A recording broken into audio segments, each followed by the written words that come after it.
In this video, I will show you how to add shape designs in Hostinger website builder.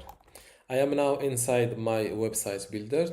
Before I show you how to add a shape, let's first add a new or a blank section.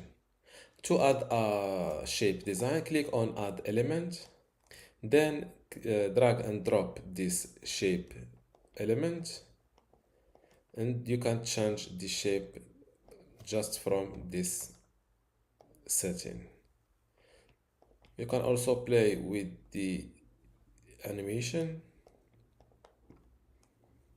or you can add on lines just like this. Now you can change the color, the element color.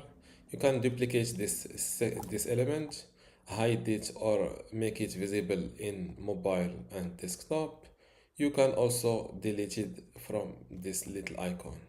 And always don't forget to update your website.